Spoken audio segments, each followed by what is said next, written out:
네, 여러분 혹시 큰 부자들은 어떻게 사는지, 그들의 고민은 뭔지 이런 거 한번 생각해 보신 적 있습니까? 나는 돈이 얼마나 있으면 충분할까? 돈이 많으면 많을수록 좋다. 이렇게 생각하시는 분들을 위해서 제가 준비한 자료인데요. 제가 어쩌다 보니까 좀 돈 있는 사람들하고 아주 많은 사람들하고 만날 기회가 몇 번 있었습니다. 제가 만난 짧은 그런 경험으로 큰 부자들의 고민을 한번 정리해 봤습니다. 네.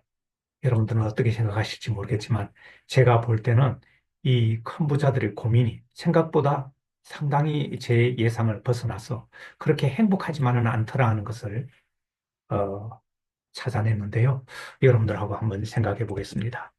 어느 정도가 큰 부자냐? 지금 슈퍼리치 기준을 이렇게 보니까 세계적으로는 한 400억 원 정도 그 이상은 슈퍼리치라고 합니다.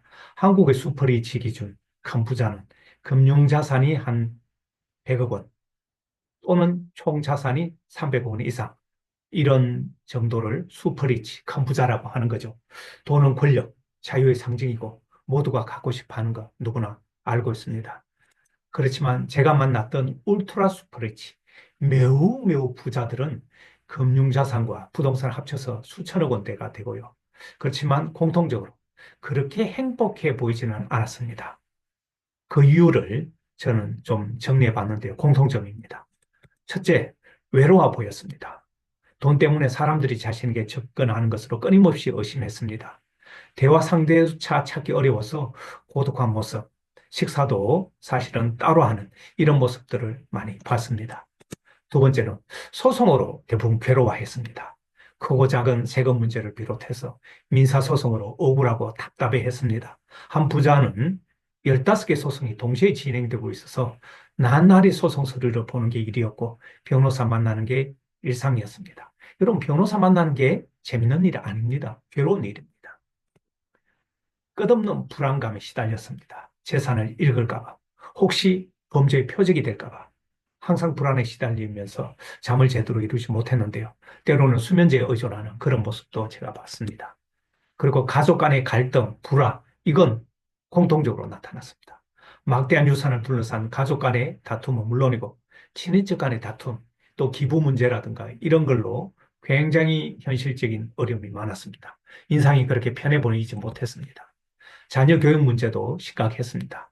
자녀들이 돈에 의존하게 될까 봐, 재산 분배에 불만을 가질까 봐, 또 잘못된 길로 빠져서 재산을 탕진하게 될까 봐, 재산을 노린 유괴범죄 대상이 될까, 이런 고민이 있었습니다. 물론 자녀 없는 재벌도 있었습니다. 돈 많은 분인데 자녀가 없으니까 또 다른 더 큰 문제가 생기더라고요. 자녀가 없다는 사실을 알고 많은 사람들이 달라붙는 그런 모습을 봤습니다. 건강 악화의 원인이 됐습니다. 돈은 자유와 권력도 주지만 큰돈 관리로 인해서 과도한 스트레스와 또 불규칙한 생활 습관으로 건강을 제대로 살펴보지 못했습니다. 우리들이 흔히 가는 일상적인 여행이라든가 이런 것도 즐기지 못하는 그런 모습, 자기 건강 관리조차 제대로 못하는 그런 모습이 좀 안타까웠습니다. 그리고 프라이버시 침해에 대단히 민감했습니다. 부자들은 종종 대중의 관심을 받기 쉽기 때문에 프라이버시 유지가 쉽지 않습니다. 그래서 스트레스를 많이 받았고요. 심지어는 사소한 일로라도 포토라인 쓰는 것을 굉장히 두려워했습니다. 프라이버시에 대해서는 극도의 그런 민감증을 갖고 있었습니다. 그리고 스스로 진정한 친구가 없다고 믿고 있는 것 같았습니다. 많은 사람들이 돈을 보고 접근하기 때문에 진정한 친구를 구분하기 어렵다고 얘기했고요. 심지어 불신 때문에 대인 기피증에 시달리기도 했습니다. 또 방탕한 생활의 유혹도 항상 있습니다. 특히 남자들은 돈이 많으면 유혹에 빠지기 쉽습니다. 돈은 쉽게 방탕하고 자유분방한 생활을 가능하게 하니까요. 과소비로 인해서 절제가 쉽지 않은 것도 문제입니다. 마지막으로 돈으로 해결 못하는 것 많습니다만 이 사람들은 돈이면 뭐든지 해결하는 것으로 생각하는 그런 측면이 있습니다. 가족 사랑이라든가 행복, 우정, 여행 같은 일상의 행복을 누리지 못하고 돈에 파묻혀 돈의 노예로 사는 듯한 그런 부정적인 모습이 부각됐습니다. 모든 것을 돈으로 해결하는 황금 만능주의가 있다는 것도 알 수 있을 거예요. 돈은 많으면 많을수록 좋은 게 아니었다는 것입니다. 돈은 없으면 정말 비참해지고요. 너무 많아도 비극적인 일이 종종 발생합니다. 돈은 필요한 만큼 감당할 수 있는 만큼 있으면 행복한 것입니다. 부러워하지 말고 내가 가진 것에 감사하는 것이 행복한 것이 아니냐. 저는 그렇게 생각했습니다. 감사합니다. 구독, 좋아요 부탁드려요.